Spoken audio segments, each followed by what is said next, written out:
এরা দোস্তাবাব অলস মানুষের দুনিয়াও বরবাদ আখেরাতও বরবাদ, উদাসীন মানুষের দুনিয়াও বরবাদ আখেরাতও বরবাদ।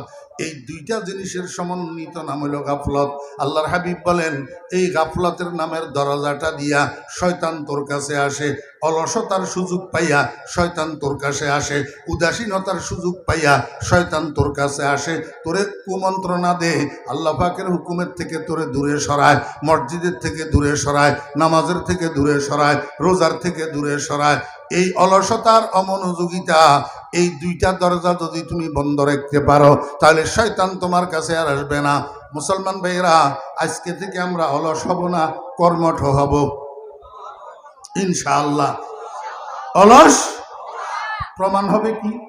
ফজরের নামাজের আজান যখন কানে আসবে, ফজরের নামাজের আজানের শব্দ যখন কানে আসবে, তখন আমি শুইয়া থাকা এটা হইল অলসতা, এই শুইয়া থাকা এটা হইল অমনোযোগিতা। এই অলসতার অমনোযোগিতার দরজা দিয়া শয়তান আমার কাছে আসি, আমারে মসজিদে যাইতে দিবে না, ফজরের নামাজ পড়তে দিবে না। আল্লাহর হাবিব জনাব রাসূলুল্লাহ সাল্লাল্লাহু আলাইহি ওয়াসাল্লাম বলেন, উম্মত এই দুইটা দরজারে তুমি পাহারাদারি করো, অলসতার দরজা আর অমনোযোগিতার দরজা। গাফলতের দরজারে পাহারাদারি করো, গাফলতের দরজা দিয়া শয়তান যেন তোমার কাছে আসতে না পারে। আল্লাহ পাক আমাদেরকে বুঝার এবং আমল করার তৌফিক দান করেন। 2 নম্বর দরজার নাম হলো আশ-শাহওয়াতু। 2 নম্বর দরজার নাম কি? আশ-শাহওয়াতু। শাহওয়াত, শাহওয়াত, আমার মুখে মুখে বলেন শাহওয়াত। 2 নম্বর দরজার নাম কি? শাহওয়াত শব্দের অর্থ কি? এই ওই আগে যে বলছিলাম নফসের বাংলা মন, নফসের বাংলা মন, এইটা বোঝানোর জন্য বলছিলাম। আমার বেরা দোস্তাবাব, শাহওয়াত শব্দের অর্থ কি? শাহওয়াত শব্দের অর্থ হলো মনের চাহিদা। শাহওয়াত শব্দের অর্থ কি? মনের চাহিদা। প্রত্যেকটা মানুষের ভিতরে নফস নামে একটা জিনিস আছে, প্রত্যেকটা মানুষের ভিতরে নফস নামে একটা জিনিস আছে, একটা গুপ্ত অঙ্গ, আভ্যন্তরীণ অঙ্গ, এটার নাম নফস। নফস মানি মন। নফস মানি কি? মন। মানুষের মন 3 প্রকার। মানুষের মন কয় প্রকার? 3 প্রকার। আমাদের এখানে আজান হবে, আমরা ইনশাল্লাহ সেই আজানের জবাব দেব এবং সেই আজানের অনুকরণ করব, জামাতের সাথে নামাজ পড়ব ইনশাআল্লাহ। মন কয় প্রকার? 3 প্রকার। একটা মন হইল সন্তুষ্ট মন, একটা মন সন্তুষ্ট মন। এই মনটা সর্ব অবস্থায় রাজি বিল কজা, রাজি বিল কজা, সদা সর্বদা আল্লাহ পাকের সিদ্ধান্তের উপরে সন্তুষ্ট, আল্লাহ পাকের ফয়সালার উপরে সন্তুষ্ট, আল্লাহ পাকের ফয়সালার উপরে তার কোনো অবজেকশন, তার কোনো অভিযোগ নাই। এই মনটা হলো সন্তুষ্ট মন। এইটাকে আরবিতে বলে নফসে মুতমাইন্না। নফসে কি বলে? মুতমাইন্না। যেই মানুষটার নফসে মুতমাইন্না হাসিল হইয়া যায় এই মানুষটাকে বলে আব্দ। এই মানুষটাকে কি বলে? আব্দ। এই মকামটার নাম হলো মকামে আব্দিয়ত। মকামে কি? আব্দিয়ত। বাংলায় কয় গোলাম, বাংলায় কয় কি? গোলাম। আমার বেহরা দুস্তাবাব, এখন তো আমরা মন্ত্রী হইতে চাই, প্রেসিডেন্ট হইতে চাই, এমপি হইতে চাই, চেয়ারম্যান হইতে চাই, মেম্বার হইতে চাই, আল্লাহু আকবার, সর্দার হইতে চাই, মাতাব্বর হইতে চাই, মুফতি হইতে চাই, মুহাদ্দিস হইতে চাই, বক্তা হইতে চাই, তক্তা হইতে চাই, কিন্তু গোলাম হইতে রাজি নাই। গোলাম হইতে রাজি নাই। আমাদের দাদা পীর ফটিয়ার হযরত মুফতি আজিজুল হক সাহেব রাহমাতুল্লাহ আলাইহি শেষ রাত্রে তাহাজ্জুদের নামাজ পড়ি আল্লাহর দরবারে বসে বসে কান্দে, বুজুর্গি নফস কি খাহে শাহে আফসোস, बुजुर्गी नफ्स की ख्वाहिश है अफसोस, तकब्बुर से बचा मुझको खुदाया, बुजुर्गी की नहीं मुझको जरूरत, গোলাম अपना बना मुझको खुदाया। या अल्लाह, আমার মন শুধু চায় বড়ত্ব, আমার মন শুধু চায় সর্দারি, আমার মন শুধু চায় মাতাব্বরি, আমার মন শুধু চায় বড় হইতো বুজুর্গ হইতো, কিন্তু আমি তো বুজুর্গ হইতে চাই না, আমি তো বড়ত্ব চাই না, আমি শুধু তোমার গোলাম হইতে চাই। মাওলায়ে করিম, আমার বড়ত্বের দরকার নাই, আমার বুজুর্গির দরকার নাই, তুমি আমাকে তোমার গোলাম বানাইয়া দাও। বুজুর্গি কি नहीं मुझको जरूरत, बड़ाई की नहीं मुझको जरूरत, গোলাম अपना बना मुझको खुदाया। আমার বেরা দুস্তাবাব, মানুষ যখন গোলামির মকামে পৌঁছায়, মানুষ যখন আব্দিয়তের মকামে পৌঁছায়, তখন ওই মানুষটার নফসটা নফসে মুতমাইন্না হয়ে যায়, তখন ওই মানুষটার মনটা সন্তুষ্ট মন হয়ে যায়। আমি সময় নাই, তারপরেও আপনাদেরকে একটা উদাহরণ দিই। হিন্দুস্তানের মধ্যে একজন বুজুর্গ ছিলেন, উনার নাম ছিল হযরত শাহদাওলা রহমতুল্লাহ আলাই। কি নাম? হযরতে শাহদাওলা রহমতুল্লাহ আলাই মুস্তাজাবুদ দাওয়াত ছিলেন। মুস্তাজাবুদ দাওয়াত মানে দোয়া কবুল হইতো, হাত উঠাইলেই কবুল, হাত উঠাইলেই কি কবুল। হযরত শাহদাওলা রহমতুল্লাহ আলাই মুস্তাজাবুদ দাওয়াত ছিলেন, যে দোয়া যে উনার কবুল হইতো এই কথা উনার এলাকার মধ্যে প্রসিদ্ধ ছিল। এই জন্য এলাকার মানুষ যেই কোনো ছোট বড় বিপদে পড়লে হযরত শাহদাওলা রহমতুল্লাহ আলাইহির দিকে দৌড়াইতেন, আসি কইতো, হুজুর আমি তো এই বিপদে পড়ছি, আমার জন্য একটু দোয়া করেন। এইরকম এক রাত্রের গভীরে হযরত শাহদাওলা রহমতুল্লাহ আলাইহির এলাকায় প্রচন্ড তুফান এসছে, ঝড় তুফান। ও বেরা দোস্ত আবাব, এই উত্তর দিক থেকে প্রবল বেগে ঝড়ের বাতাস প্রবাহিত হইতেছে, সাথে বৃষ্টি। হযরত শাহদাওলা রহমতুল্লাহ আলাইহি এবং ওনার বিবি একটা ঝুপড়ি মার্কা দুর্বল ঘরের মধ্যে রাত্রি যাপন করতেন। ঝুপড়ির মতো একটা দুর্বল ঘর। যখন উত্তর দিক থেকে ঝড়ের বাতাস প্রবাহিত হইতেছে, ঘরেটারে একবার দক্ষিণ দিকে কাট করে আবার সোজা করে, একবার দক্ষিণ দিকে কাট করে আবার সোজা করে। তুফানের কারণে হযরত শাহদাওলা রহমতুল্লাহ আলাইহির বিবি সজাগ হইয়া গেছে, কিন্তু হুজুর ঘুমাইতেছে। আমার ভাইয়েরা দোস্ত আবাব, হুজুরের বিবি মনে মনে কয়, এই গভীর রাত্রে যদি ঘরটা পড়ে যায় তাহলে এই অন্ধকারের মধ্যে বৃষ্টির ভিতরে তুফানের মধ্যে কোথায় যাই আশ্রয় নেব। তো স্বামীরে জাগাই দিছে, হযরত শাহদাওলা রহমতুল্লাহ আলাইহি জাগাইছে। শাহদাওলা রহমতুল্লাহ আলাইহি, কি হয়েছে বিবি, কেন জাগাইতেছেন? কয় দেখতেছেন না তুফান হইতেছে, ঘরটারে একবার কাট করে একবার সোজা করে। কয় আমি কি করব? কয় একটু শোয়ার থেকে উঠেন, ওই 4-5টা বাঁশের খুঁটি একটু সংগ্রহ করেন, সংগ্রহ করি ঘরের দক্ষিণ দিক থেকে 4-5টা বাঁশের খুঁটি দিয়ে যদি একটু ঠেস লাগান তাহলে ঘরটা অন্তত রক্ষা পাবে, ঘরটা আর পড়বে না। হযরত শাহদাওলা রহমতুল্লাহ আলাইহি কয় তাই নাকি? হুজুর ঘুম থেকে উঠি, দক্ষিণমুখী ঘর, দরজা দিয়া বাইর হইছে, বাইরে উত্তর দিকে গেছে, যাইয়া ঘরের দক্ষিণ দিকে ঠেলের। বুঝে নাও কোন দিকে ঠেলে, বাতাসে কোন দিকে ঠেলে, দক্ষিণ দিকে। হযরত শাহদাওলা রহমতুল্লাহ আলাইহি কোন দিকে ঠেলেন? দক্ষিণ দিকে। বিবিয়ে কয় কি করতেছেন এটা? এই জন্য নাকি আপনারা ঘুম থেকে জাগাই দিলাম। কি করতেছেন? কয় ঠেলতেছি। কয় যেদিকে তুফানে ঠেলে আপনিও তো সেদিকে ঠেলতেছেন। হযরত শাহদাওলা রহমতুল্লাহ আলাইহি কয় চুপ করো বিবি, জিদার হ্যায় মাওলা ওদার হ্যায় শাহদাওলা। আমার মাওলা যেদিকে ঠেলি খুশি আমিও সেই দিকে ঠেলি খুশি। তুমি কি মনে করো আমার আল্লাহ ঠেলবে একদিকে, আমি আমার মাওলার সাথে বিদ্রোহ করব, আমি ঠেলবো আরেক দিকে? এটা কোনো দিন হবে না। আল্লাহু আকবার। হযরত শাহদাওলা রাহমাতুল্লাহ আলাইহির বাড়ির পাশে একটা নদী ছিল, জোয়ারবাটার নদী। একবার উনার এলাকার মধ্যে বন্যা হয়েছে, বন্যার পানি নদীর ভিতরে একবারে টইটুম্বুর, নদীর পাড়ে পাড়ে সমান হইয়া গেছে। এর মধ্যে আসছে জোয়ার। যখন জোয়ারের পানি আর বন্যার পানি একসাথ হইছে, এবার নদী পাড়ের উপর দিয়া পানি জনপদের দিকে গড়াইতেছে, গ্রামের দিকে ঢুকতেছে প্রবল স্রোতে, প্রবল গতিতে। এলাকার মানুষ দেখছে এইভাবে যদি কিছুক্ষণ গড়ায় পানি তাহলে আমাদের এলাকাটা, আমাদের গ্রামটা পানির নিচে তলাইয়া যাবে। সব গ্রামের মানুষ একসাথ হইয়া গেছে হযরত শাহদাওলা রাহমাতুল্লাহ আলাইহির কাছে, যাইয়া কয় হুজুর এই এই ঘটনা, আমাদের গ্রামটা ডুবি যাইতেছে, আল্লাহর কাছে একটু দোয়া করেন। হযরত শাহদাওলা রাহমাতুল্লাহ আলাইহি কয় তাই নাকি? তাহলে আমার একটা কোদাল দাও। মানুষে কয় চাইলাম দোয়া, এখন হুজুরে চাই কোদাল দিয়া কি করব? কয়েকটা চাইতেছে যখন দেও না, কি করে দেখি। একজনে যাইয়া কোদাল একটা আনি দিছে। হযরত শাহদাওলা রাহমাতুল্লাহ আলাইহি কোদাল এটা কান্দে লইয়া গেছে নদী পাড়ে যাইয়া নদীর পাড় কাটি ড্রেন একটা করে দিছে, আর সুন্দর করে পানি ঢুকতেছে গ্রামের দিকে। গ্রামের মানুষ কয় হুজুর এটা কি করলেন? আমরা তো আপনার কাছে গেছিলাম পানি বন্ধ করার জন্য দোয়া চাইতে, আপনি তো আরো পানি ভালোভাবে ঢুকার ব্যবস্থা করে দিলেন, এটা কেমন কথা হইল? হযরত শাহদাওলা রাহমাতুল্লাহ আলাইহি কয় চুপ করো গ্রামবাসী, জিদার হ্যায় মাওলা ওদার হ্যায় শাহদাওলা। আমার মাওলা পানি যেদিকে নিয়ে খুশি। এই 25 বছর বয়সের একটা নবযুবক সন্তান, মাত্র লেখাপড়া শেষ করি কর্মজীবনে পদার্পণ করছে, হঠাৎ যদি আপনার কাছে খবর আসে আপনার এই ছেলেটা রোড অ্যাক্সিডেন্টে মারা গেছে, রোড অ্যাক্সিডেন্টে মারা গেছে, আপনি আব্বা তখন কি করবেন?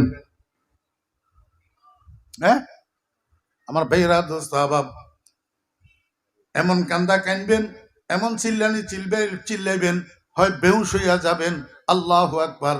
25 বছরের সন্তান যদি এরকম মারা যায়, এরকম আকস্মিক মৃত্যু সংবাদ যদি আপনার কানে আসে, কিন্তু না, আল্লাহর ওলিরা, আল্লাহর আশেকেরা, যারা নফসে মুতমাইন্নার হামেল, যারা সন্তুষ্ট মনের বাহক, উনারা চিল্লাবে না, উনারা বেহুশ হবে না, উনারা কাঁদবে না, বরং উনারা এরকম সংবাদ শুনলে আগে বলবে আলহামদুলিল্লাহ, পরে বলবে ইন্না লিল্লাহি ওয়া ইন্না ইলাইহি রাজিউন। আপনারা জিজ্ঞেস করবেন, হুজুর ইন্না লিল্লাহর আগে আলহামদুলিল্লাহ বলবে কেন? বলবে এই জন্য, ওরে আমি তো নিঃসন্তান ছিলাম, আমার তো সন্তান ছিল না, আমি সন্তানের জন্য আল্লাহর কাছে দরখাস্ত করি নাই, আল্লাহ পাক দয়া করি মেহেরবানি করি আমাকে সন্তান দান করেছে, আমি খুশি হয়েছি। এখন যে আল্লাহ পাক নিজের ইচ্ছায় সন্তান নিয়ে গেছে, এতেও আমি রাজি, এতেও আমি খুশি, এই জন্য বললাম আলহামদুলিল্লাহ। এটার নাম নামাজের দরুদ শরীফ, এটা মেড ইন মদিনা।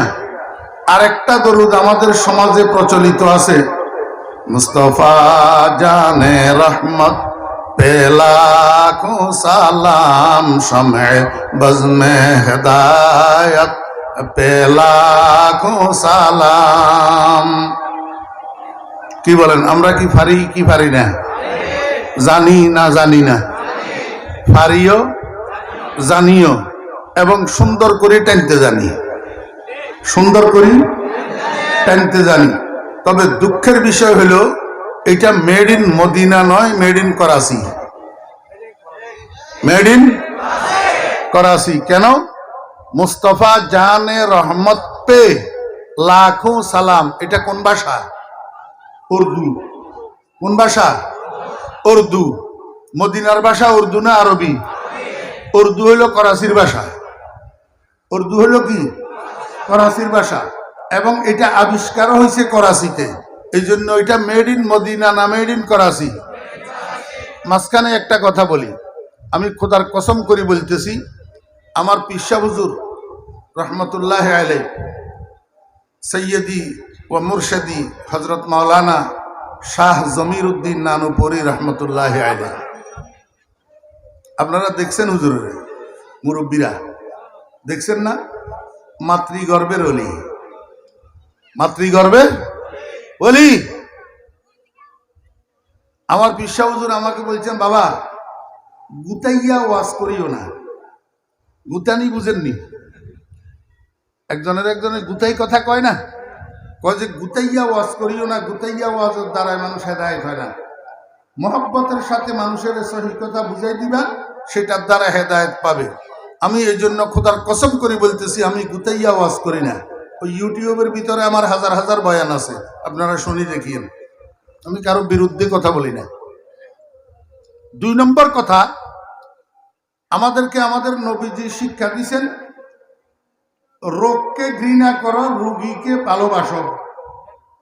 রোগকে ঘৃণা করো, রোগীকে ভালোবাসো, রোগীকে ঘৃণা করিও না। রাত্রে 2টার সময় আপনার একটা ছেলের যদি ডায়রিয়া শুরু হয়, আপনি ছেলেটাকে লাথি মারি ঘরের বাইরে ফেলে দিবেন নাকি ডাক্তার আনবেন, চিকিৎসা করবেন? ও ডায়রিয়া নামের আপনার শত্রু রোগটাকে আপনার কলিজার টুকরা সন্তানের থেকে দূরে সরানোর চেষ্টা করবেন। আপনার ঘৃণার বস্তু হলো রোগ, আক্রান্ত রোগী আপনার কলিজার টুকরা সন্তান, সেটাকে আপনি ঘৃণা করতে পারেন না, সেটাকে ভালোবাসবেন। এই জন্য যে কোনো নবীজির উম্মত ভুলবশত অজানাবশত যদি গুনাহ করে, ভুল পথে চলে, আমরা ঘৃণা করি না, আমরা কাউকে কাফের বলি না, আমরা কাউকে নবীর দুশমন বলি না, বরং সহি কথা বুঝাই দেওয়ার চেষ্টা করি। হ্যাঁ ভাই, আপনি যদি আমাকে কাফের বলেন, আমি সেটাকে পাল্টাইয়া আপনাকে বুঝাই দিতে হবে নিজের ঈমানের হেফাজত করার জন্য।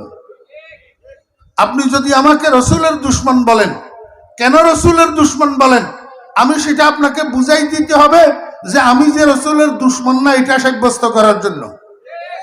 কথা বুঝছেন না বুঝেন নাই? আপনি বলেন আমি দরুদ শরীফ পড়ি না, ঠিকই, আমি দরুদ শরীফ পড়ি না। Made in out of Medina দরুদ, made in Karachi, made in মুলকে শাম, মেড ইন মুলকে ফারেস, made in Barishal, made in Barishal. আমি দরুদ শরীফ পড়ি made in Medina, made in Medina. আল্লাহর রহমতে আপনাদের দোয়ার বরকতে নামাজের দরুদ শরীফ ছাড়াও আমি আপনাদেরকে এখন কয়েক ডজন মেড ইন মদিনা দরুদ শরীফ আপনাদেরকে শুনাইতে পারবো ইনশাআল্লাহ। একটা শুনাই, শুধু শুনেন একটা। ওই ফেটুয়া মৌলবীরা পাবলিকের এই সমস্ত দরুদ শরীফ গুলা শিখায় না। জি, আল্লাহুম্মা সাল্লি আলা মুহাম্মাদিন নবিয়্যিল উম্মিয়্যি ওয়া আলা আলিহি ওয়া সাহবিহি ওয়া সাল্লিম তাসলিমা। Made in Medina, made in Medina. শুধু মেড ইন মদিনা না, আমরা যেই নবীজির উপরে দরুদ পড়ি উনার জবান থেকে এটা বাইর হইছে, উনার জবান থেকে এটা কি হইছে? বাইর হইছে। নবীজি এই দরুদ শরীফটা পাঠ করি সাহাবীদেরকে বলছেন, আমার সাহাবীগণ, তোমাদের মধ্য থেকে কেউ যদি শুক্রবার জুমার দিন এই দরুদ শরীফটা ৮০ বার পাঠ করো, আল্লাহ পাক তোমার ৮০ বৎসরের গুনাহ মাফ করে দেবে। কয় বৎসরের? আমারে একটু বুঝান তো। মুস্তফা জাহান রহমত পে লাখো সালাম সারা জীবনভর পড়লে ১ বৎসরের গুনাহ মাফ হবে কোনো কিতাবে আছে? কোনো সুসংবাদ আছে? তাহলে আমার সামনে এত সুন্দর গরুর গোশতের তরকারি, দেশি মোরগের তরকারি, শিং মাছের তরকারি, মাগুর মাছের তরকারি, এত সুন্দর পাবদা মাছের তরকারি থাকতে আমার যদি রুচি খারাপ না হয়, আমি শুধু সেপা শুটকির আলুর ভর্তা দিয়া ভাত খাবো কেন? কথা কয় না। শুধু আলুর ভর্তা দিয়া ভাত খাবো কেন যদি আমার রুচি ঠিক থাকে? এতগুলা সুন্দর সুন্দর তরকারি থাকতে, এত সুন্দর মেড ইন মদিনা দরুদ শরীফ থাকতে আমি মানুষের বানানো made in out of Medina দরুদ পড়ি পড়ি জীবন কাটাবো কেন? আমি পাগল না হইলে? কথা বুঝেন নাই? এই দরুদ শরীফটা মুখস্থ করবেন। আল্লাহুম্মা সাল্লি আলা মুহাম্মাদিন ওয়া আলা আলি মুহাম্মাদ, আল্লাহুম্মা সাল্লি আলা মুহাম্মাদিন নবিয়্যিল উম্মিয়্যি ওয়া আলা আলিহি ওয়া সাহবিহি ওয়া সাল্লিম তাসলিমা। আচ্ছা, আমরা সবাই নবীজির উম্মত নি? জি। নবীজিরে দেখছেন কেউ? কেউ দেখছেন? দেখার সুযোগ আছে? নাই। কেমনে? জাযাকুমুল্লাহ। নবীজিকে দেখার একটা সুযোগ আছে স্বপ্নে। একটা সুযোগ আছে কি? স্বপ্নে। আপনারা নবীজিকে স্বপ্নে দেখতে চান? কে কে দেখতে চান হাত উঠান, আল্লাহ কবুল করেন। নবীজিকে কেউ যদি স্বপ্নে দেখে, নবীজি বলছেন সে অরিজিনালি আমার চেহারাই স্বপ্নে দেখছে। কারণ শয়তান দুনিয়ার সবকিছুর আকৃতি ধারণ করতে পারে, আমি নবীর চেহারার আকৃতি ধারণ করতে পারে না। কেউ যদি আমাকে স্বপ্নে দেখে, ঠিকই সে আমাকেই স্বপ্নে দেখছে। আল্লাহর হাবিব বলেন, আমার কোন উম্মত যদি আমাকে স্বপ্ন দেখে, কিয়ামতের ময়দানে তার জন্য সুপারিশ করা আমি নবীর উপর ওয়াজিব হয়ে যাব। কান্দেন না। বাপ মারা গেলে কাঁদতে পারেন, মা মারা গেলে কাঁদতে পারেন, বউ মারা গেলে কাঁদতে পারেন, সন্তান মারা গেলে কাঁদতে পারেন, ঘরে আগুন লাগলে কাঁদতে পারেন, দোকানে আগুন লাগলে কাঁদতে পারেন, বিপদ আপদ আসলে কাঁদতে পারেন। মুহাম্মদুর রাসূলুল্লাহ সাল্লাল্লাহু আলাইহি ওয়াসাল্লামকে স্বপ্নে দেখার জন্য কয়দিন কাঁদছেন? শেষ রাত্রে তাহাজ্জুদের নামাজের পরে আল্লাহর দরবারে হাত উঠান, চোখের পানি ছাড়েন আর বলেন, কম আজ কম খাব মে দেখলা দে ইয়া রব, কম আজ কম খাব মে দেখলা দে ইয়া রব, মুঝে রুখসারে তাবানে মুহাম্মদ। ইয়া আল্লাহ, আবু জেহেল দেখলো, আবুল আহাব দেখলো, উতবা সাইবা দেখলো, জঙ্গলের হরিণে দেখলো, গর্তের সাপে দেখলো, আমি হতবাগার দেরিতে দুনিয়াতে আসার কারণে আমি রহমতুল্লিল আলামিনের চেহারা মুবারক দেখতে পেলাম না।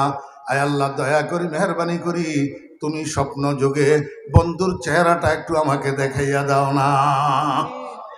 এটা না নবীর প্রেম? এটা কি? আমার ভাইরা দোস্ত আবাব, আল্লাহর হাবিবের একজন আশিক উম্মত কবরে গেছে। কবরে ফেরেশতা আসছে। ফেরেশতা জিজ্ঞাসা করে, মার রাব্বুকা? মুর্দা উত্তর দে, রব্বি আল্লাহ। ফেরেশতা জিজ্ঞাসা করে, মা দীনুকা? মুর্দা উত্তর দে, দীনি আল ইসলাম।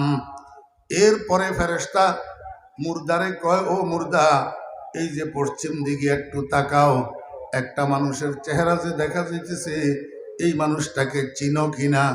বলো তো দেখি, এই মানুষটাকে যাকে তোমাদের নিকট পাঠানো হয়েছিল। আমার ভাইয়েরা, মুর্দা একবারের জন্য পশ্চিম দিকে তাকাইয়া এইবার ফেরেশতাদেরকে ঠেলে আর কয়, ও ফেরেশতারা, তোমাদের দুইটা প্রশ্নের উত্তর ঠিক ঠিকভাবে দিলাম, এই প্রশ্নটার উত্তর একটু পরে দেব, তোমরা একটু পিছনে যাও, আগে আমি বন্ধুরে একটু মন ভরিয়া দেখিল। খাহেশে ওয়াসলে জুদা লজ্জতে দিদারে জুদা, খাহেশে ওয়াসলে জুদা লজ্জতে দিদারে জুদা, কুচায়ে হুসনে জুদা ইশক কি বাজার জুদা, কুচায়ে হুসনে জুদা ইশক কি বাজার জুদা। রাসূল আকরাম সাল্লাল্লাহু আলাইহি ওয়াসাল্লামকে দেখতে চান? আমার ভাইয়েরা দোস্ত আহবাব, রাসূল আকরাম সাল্লাল্লাহু আলাইহি ওয়াসাল্লামকে যদি দেখতে চান, একটা উপায় আছে। কি উপায়? রাত্রে যখন ঘুমের বিছানায় শুইবেন, সাথে সাথে তো আর ঘুম আসে না। তসবির ছড়াটা হাতের মধ্যে লইয়া অথবা আঙ্গুলের ঘরের উপরে গণনা করিয়া করিয়া 100 বার এই দরুদ শরীফটা পাঠ করবেন। আল্লাহুম্মা সাল্লি আলা সাইয়্যিদিনা ওয়া মাওলানা মুহাম্মদ কুল্লামা যাকারাহু যাকিরুন ওয়া কুল্লামা গাফালা আন যিকরিহিল গাফিলুন। এই দরুদ শরীফটারে প্রয়োজনে বাংলা উচ্চারণে আলেমদের থেকে লিখে নেবেন, লিখে এটারে মুখস্থ করবেন। রাত্রে শোয়ার বিছানায় ঘুম আসার আগে আগে 100 বার দরুদ শরীফ এটা পড়বেন। পড়ি আল্লাহর দরবারে দোয়া করবেন, এ আল্লাহ, তোমার বন্ধুর দরবারে আমি 100টা দরুদ পাঠাইলাম। এই 100 বার দরুদের বিনিময়ে আজকের রাতের ঘুমের মধ্যে তুমি আমাকে তোমার বন্ধুর চেহারা মোবারকটা স্বপ্নের মধ্যে দেখাইয়া দাও। দোয়া করি ঘুমাইয়া যাবেন। যদি প্রথম দিন না দেখেন, দ্বিতীয় দিন আবার এই আমল করেন। যদি দ্বিতীয় দিন না দেখেন, তৃতীয় দিন আবার এই আমল করেন। এইভাবে যদি না দেখতে থাকেন, 40 দিন এই আমলটা করেন, ইনশাআল্লাহু তাআলা আকুলু মুতাওয়াক্কিলান আলাল্লাহ, আমি আল্লাহর রহমতের উপরে ভরসা করে বলতেছি, আমাদের মুরব্বীদের বর্ণনা অনুযায়ী এই 40 দিনের মধ্যে যেই কোনো রাত্রে ঘুমের মধ্যে স্বপ্নের মধ্যে আপনার সাথে মুহাম্মদুর রাসূলুল্লাহ সাল্লাল্লাহু আলাইহি ওয়াসাল্লামের দিদার নসিব হইয়া যাবে। দরুদ দরুদ মেড ইন মদিনা তো কি? আল্লাহুম্মা সাল্লি আলা সাইয়্যিদিনা ওয়া মাওলানা মুহাম্মদ কুল্লামা যাকারাহু যাকিরুন ওয়া কুল্লামা গাফালা আন যিকরিহিল গাফিলুন। এরকম ডজনে ডজনে মেড ইন মদিনা দরুদ আমি আপনাদেরকে শুনাইতে পারি, কিন্তু সময় তো আমাকে সেই অনুমতি দেয় না। তো এত দরুদ মেড ইন মদিনা থাকতে আমি made in out of Medina পড়বো কেন? আর যদি আমি made in out of Medina না পড়ি, আপনি আমাকে রসুলের দুশ্মন বলবেন কেন? আমার উপরে মিথ্যা দোষারোপ করবেন কেন? আমি দরুদ পড়ি না। কথা বুঝছেন না বুঝেন নাই? খবরদার, দরুদের বেলায় কৃপণতা করবেন না। রাসূল আকরাম সাল্লাল্লাহু আলাইহি ওয়াসাল্লাম বলেছেন, আবু খালুন নাস মান যুকিরতু ইনদাহু ওয়া লাম ইউসাল্লি আলাইয়া, তোমাদের মধ্যে সবচেয়ে কৃপণ ব্যক্তি, সবচেয়ে কঞ্জুস, সবচেয়ে বড় বখিল ওই ব্যক্তি যার কানের উপরে আমার নাম উচ্চারণ হয়, সে আমার নামটা শোনার পরে তার মুখ থেকে দরুদ শরীফ বাইর হয় না। মনে থাকবো? কথা কয় না। মনে থাকবো? জি। রাসূল আকরাম সাল্লাল্লাহু আলাইহি ওয়াসাল্লামের নাম মোবারক নিজে উচ্চারণ করবেন অথবা অন্যকে উচ্চারণ করতে শুনবেন, সাথে সাথে বলবেন সাল্লাল্লাহু আলাইহি ওয়াসাল্লাম। এই বেটা, এই মেশিন এটা নিচে রাখ, দাঁত ফেলে দিন, দাঁত।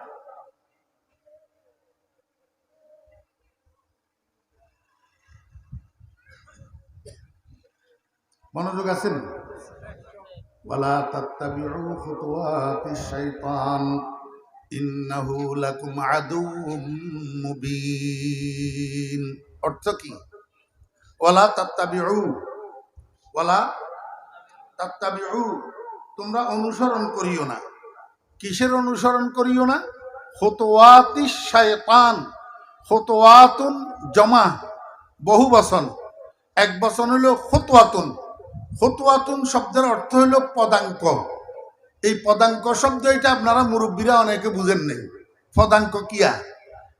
মানুষ রাস্তা দিয়া যখন হাঁটে, রাস্তা যদি ফাঁকা হয় তো রাস্তার উপরে পায়ের চিহ্ন লাগেনি?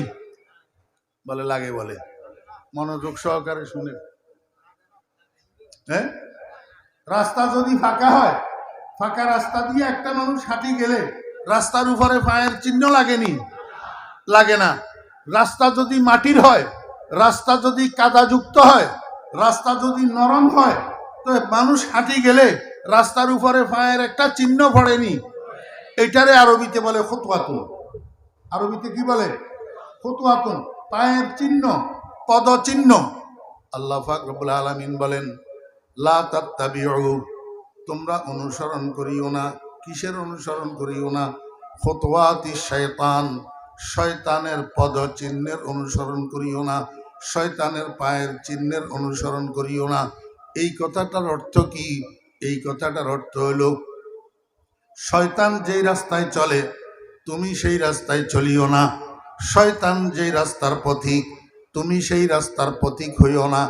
এই কথাটার অর্থ কি? এই কথাটার অর্থ হলো, শয়তান তোমাকে যেই কাজটা করার জন্য পরামর্শ দেয় তুমি সেই কাজটা করিও না, সেই কাজটা করিও না। শয়তান তোমাকে যেটা করার জন্য উৎসাহিত করে, শয়তান তোমাকে যেটা করার জন্য পরিচিত করে, যেটা করার জন্য প্রবঞ্চনা দেয়, সেই কাজটা তুমি করিও না। কারণ ইন্নাহু লাকুম আদুউম মুবিন, শয়তান তোমার প্রকাশ্য শত্রু। এক শত্রু আরেক শত্রুরে ভালো কাজের পরামর্শ দেয় না, লাভের কাজের পরামর্শ দেয় না, কল্যাণের কাজের পরামর্শ দেয় না। শত্রু শত্রুরে খারাপ কাজের পরামর্শ দে, অকল্যাণের পরামর্শ দে, ক্ষতির কাজের পরামর্শ দে। আল্লাহ কয়, ও দুনিয়ার ইমানদারগণ, শয়তান তোমাকে দিয়া যেই কাজ করাবে, শয়তান যেই কাজ করার জন্য তোমাকে প্রবঞ্চনা দিবে, পরিচিত করবে, সেই কাজটা তোমার লাভের কাজ না, সেই কাজটা তোমার কল্যাণের কাজ না, সেই কাজটা তোমার সুখের কাজ না। সেই কাজের দ্বারা তুমি দুনিয়াতেও ক্ষতিগ্রস্ত হইবা, আখিরাতেও ক্ষতিগ্রস্ত হইবা। কারণ শয়তান তোমার প্রকাশ্য শত্রু। এক শত্রু আর এক শত্রুর ভালো চায় না। এক শত্রু আরেক শত্রুর কি চায় না? ভালো চায় না। আমার ভাইরা, দোস্ত আহবাব, আল্লাহ পাক শয়তানকে প্রকাশ্য শত্রু বললেন কেন? মনোযোগ আসেনি? শয়তানকে আল্লাহ পাক প্রকাশ্য শত্রু বললেন কেন? বোঝা যায় গোপন শত্রু একটা আছে। গোপন শত্রু একটা কি? স্যার দেখি কেউ বলতে পারেন কিনা ওই গোপন শত্রুটার নাম কি? জাযাকুমুল্লাহ। সবাই না পাইলেও একজন দুইজনে ফরজে কিফায়া আদায় করে দিছে। ওই গোপন শত্রুটার নাম হইল নফস। গোপন শত্রুটার নাম কি? নফস। নফস কি জিনিস? নফস কাকে বলে? আমার ভাইরা, এই মানুষের শরীরের মধ্যে বাহ্যিক যে কতগুলা অঙ্গ আছে, হাত, পাও, চোখ, কান, নাক, এগুলা বাহ্যিক অঙ্গ। এমনিভাবে মানুষের শরীরের ভিতরে গোপন কতগুলা অঙ্গ আছে। বাহ্যিক অঙ্গগুলা চোখে দেখা যায়, ওই গোপন অঙ্গগুলা চোখে দেখা যায় না। চলেন একটু আমরা জানি মানুষের শরীরের ভিতরে কয়টা অঙ্গ এবং কি কি থাকে। মানুষের শরীরের অভ্যন্তরে 3টা অঙ্গ থাকে। এই 3টা অঙ্গের একটার নাম নফস, একটার নাম রূহ, একটার নাম কলব। গোপন অঙ্গ কয়টা? একে নফস, একে রূহ, একে দিল। একে নফস, একে রূহ, একে দিল, ওয়ালে দরহার ফেহারিয়ে কে হাসতে মুশকিল। মানব দেহের ভিতরে 3টা অঙ্গ থাকে। একটা অঙ্গের নাম নফস। এই নফসের বাংলা হইল মন। নফসের বাংলা কি? এতটুক বুঝি বসি থাকেন, বাকিটা সামনে বুঝাবো ইনশাল্লাহ। ওই সামনের কথাটা বুঝে আসার জন্য এখানে একটু ধরাই দিলাম। নফসের বাংলা কি? মন। মন সামনে বুঝবেন ইনশাআল্লাহ। আল্লাহ পাক রব্বুল আলামিন বলেন, তোমাদের 2জন শত্রু আছে, একটা গোপন শত্রু আর একটা প্রকাশ্য শত্রু। এই প্রকাশ্য শত্রু হইল শয়তান। খবরদার শয়তানের অনুসরণ করিও না। শয়তানের অনুসরণ করিও না। আল্লাহু আকবার। এই পর্যন্ত আয়াতের মোটামুটি একটা ধারণা আপনাদেরকে দিলাম। এইবার বিস্তারিত আলোচনা হবে ইনশাআল্লাহ হাদিস শরীফে। মানুষ গুনাহ করে কেন? শয়তানের প্ররোচনায়, শয়তানের প্রবঞ্চনায়, শয়তানের কুমন্ত্রণায়, শয়তানের ওয়াসওয়াসায় মানুষ গুনাহ করে।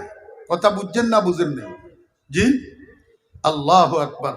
এই জন্য আল্লাহ পাক রব্বুল আলামিন দুনিয়ার ইমানদারদেরকে কয়, হে ইমানদারগণ, তোমরা যখন কোরআন শরীফ তেলাওয়াত করার জন্য মনস্থ করবা, তো শয়তানের থেকে আমার কাছে আশ্রয় চাইবা। তোমরা বলবা আউযু বিল্লাহি মিনাশ শাইতানির রাজিম। আমার ভাইয়েরা, দোস্ত আহবাব, আল্লাহর হাবিব জনাব রাসূলুল্লাহ সাল্লাল্লাহু আলাইহি ওয়াসাল্লাম বলেন, উম্মতেরা, তোমরা যে আল্লাহর হুকুম মানতে পারো না, আমার তরিকা অনুসরণ করতে পারো না, এটা শয়তানের ওয়াসওয়াসার কারণে। এই শয়তানের ওয়াসওয়াসার থেকে বাঁচতে হবে কিভাবে? আল্লাহর হাবিব বলেন, তিনটা দরজা আছে, তিনটা দরজা। সালাসাতু আবওয়াব। কয়টা দরজা? তিনটা দরজা। ইয়াদখুলু মিনহাশ শাইতানু আলাল আবদ। এই তিনটা দরজা দিয়া শয়তান মানুষের উপরে দাখিল হয়, শয়তান মানুষের কাছে আসে, শয়তান মানুষের ভিতরে ঢুকে। কয় দরজা দিয়া? তিনটা দরজা। আল্লাহর হাবিব বলেন, উম্মত, এই তিনটা দরজারে যদি তোমরা বন্ধ করে দিতে পারো, এই তিনটা দরজাকে যদি সদা বন্ধ রাখতে পারো, হামেশা বন্ধ রাখতে পারো, শয়তান তোমার কাছে আসতে পারবে না, তোমাকে কুমন্ত্রণা দিতে পারবে না, তোমাকে দিয়া আল্লাহ পাকের নাফরমানি করাইতে পারবে না, তোমাকে দিয়া গুনাহ করাইতে পারবে না। সব তোমরা সচেতন থাকবা, সব সময় এই তিনটা দরজা বন্ধ রাখবা। সালাসাতু আবওয়াবিন ইয়াদখুলু মিনহাশ শাইতানু আলাল আবদ। কয় দরজা? আল্লাহর হাবিব বলেন, এই তিনটা দরজার মধ্যে এক নম্বর দরজার নাম হলো আল গাফলাতু। এই আরবি পরিভাষাগুলা রপ্ত করবেন, আরবি পরিভাষাগুলাকে মুখস্থ করার চেষ্টা করবেন, মুখস্থ রাখার চেষ্টা করবেন। এক নম্বর দরজার নাম হলো গাফলত। এক নম্বর দরজার নাম কি? সবাই আমার মুখে মুখে বলেন। এক নম্বর দরজার নাম কি? আরবি বলেন, আরবি গাফলত। এক নম্বর দরজার নাম গাফলত। এই গাফলত শব্দের দুইটা অর্থ। কয়টা অর্থ মনে থাকবো? আমার মাহফিল ওয়াজ নয়, আমার মাহফিল হলো ক্লাস। আমার মাহফিল কি? ক্লাস। ক্লাসের মধ্যে শিক্ষকেরা ছাত্রদেরকে পড়ায় আবার বলে, এই তুমি বলো তো কি বললাম, তুমি বলো তো কি বললাম, তুমি বলো তো কি বললাম। জিজ্ঞেস করে কি করে না? শিক্ষকের এই জিজ্ঞাসা করার অধিকার আছে না নাই? আমি আপনাদের এখানে নিজে নিজে আসি নাই, আমারে দাওয়াত দিয়ে আনছি। অতএব যতক্ষণ আমি এই মাইকের সামনে বসা আছি আর যতক্ষণ আপনারা আমার সামনে বসা আছেন, ততক্ষণের জন্য আমি আপনাদের শিক্ষক, আপনারা আমার ছাত্র। সবাই কয় না, এটাও তো মানে না। মুরব্বীরা যদি মনে করেন হুজুর আপনার থেকে আমার বয়স বেশি, আমি সিনিয়র, আমি কেন আপনার ছাত্র হব? আমি আপনাকে জিজ্ঞেস করব, হযরত আব্বাস রাদিয়াল্লাহু আনহু চাচা ছিলেন, বয়স বেশি ছিল। রাসূল আকরাম সাল্লাল্লাহু আলাইহি ওয়াসাল্লাম ভাতিজা ছিলেন, বয়স কম ছিল। বুঝে থাকলে বলুন, এই দুইজনের মধ্যে ছাত্র কে, শিক্ষক কে? হযরত আব্বাস রাদিয়াল্লাহু আনহু ছাত্র, রাসূল আকরাম সাল্লাল্লাহু আলাইহি ওয়াসাল্লাম শিক্ষক। এইবার বলেন, শিক্ষকের বয়স বেশি না ছাত্রের বয়স বেশি? ছাত্রের বয়স বেশি। তাতে করে বোঝা গেল শিক্ষক হওয়ার জন্য বয়স বেশি হওয়া লাগে না, আর ছাত্র হওয়ার জন্য বয়স কম হওয়া লাগে না। বয়স বেশি হইয়াও ছাত্র হইতে পারে, বয়স কম হইয়াও শিক্ষক হইতে পারে। কথা বুঝছেন না বুঝেন নাই? তাহলে আমার থেকে যারা বয়সে সিনিয়র, আমার থেকে যারা বয়সে জুনিয়র, উভয়ের আমি শিক্ষক। আমি কি? শিক্ষক। আমার ভাইয়েরা, দোস্ত আহবাব, আমি যে আপনাদেরকে পড়াইতেছি, এই পড়াগুলা পড়ানোর পরে আবার আপনাদেরকে জিজ্ঞাসা করার আমার অধিকার আছে। আমি আপনাদেরকে জিজ্ঞেস করি, উত্তর দেওয়া না দেওয়া আপনার ব্যাপার। ক্লাসের মধ্যে শিক্ষক যদি ছাত্রকে পড়া জিজ্ঞেস করে, উত্তর দে কে আর দে না কে? উত্তর দে একটা মেধাবী ছাত্র, যে মনোযোগ সহকারে শিক্ষকের কথা শুনে, সে উত্তর দে। উত্তর দে। একটা বাধ্য ছাত্র, আদব কায়দাওয়ালা ছাত্র উত্তর দে। আর উত্তর দে না কে? উত্তর দে না ডামিস। উত্তর দে না কে? ডামিস, বোকা, যে ক্লাসে বসে বসে পিছনে দিয়ে মোবাইল টিপে একজনের কুর্তার কোনার সাথে আরেকজনের কুর্তার কোনা গিট্টা লাগায়। এই ডামিস অমনোযোগী শিক্ষকের প্রশ্নের উত্তর দিতে পারে না। আর কতগুলো আছে বেয়াদব ছাত্র, অহংকারী, এই অহংকার বশত, বেয়াদবি বশত শিক্ষকের প্রশ্নের উত্তর দেয় না। এবারে কোন দলে যাবেন চিন্তা করি দেখেন না, কোন দলে যাবেন? গাফলতের কয় অর্থ? এই কয় না, দেখছেন নি জামাটা? গাফলতের কয় অর্থ? সবাই একসাথে বললে আওয়াজটা আর একটু বড় হয় না? এখন আমি আপনাদেরকে মুখে মুখে বলাইতেছি কেন? মনে থাকার জন্য। কাল সকালে বলি যাবেন, কাল সকালে না, এখান থেকে যাওয়ার আগেই বলি যাবেন। ওয়াজ এখানে থাকবে আর আপনি খালি বাড়িতে চলে যাবেন। মানুষের কাছে শয়তান আসার দরজা কয়টা? এক নম্বর দরজার নাম কি? গাফলতের কয় অর্থ? দুই অর্থ। গাফলতের এক অর্থ হইল অলসতা। গাফলতের এক অর্থ কি? আর এক অর্থ হইল উদাসীনতা। আর এক অর্থ কি?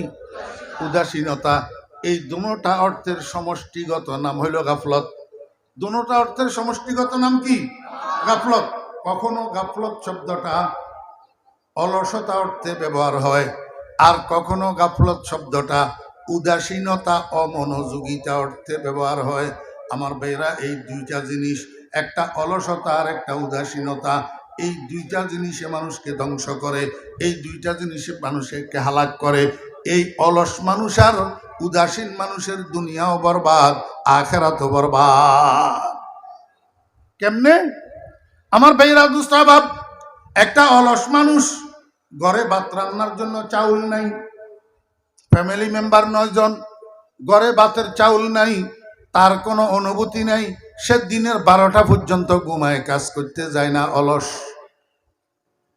বুঝছেন না? বুঝেন না?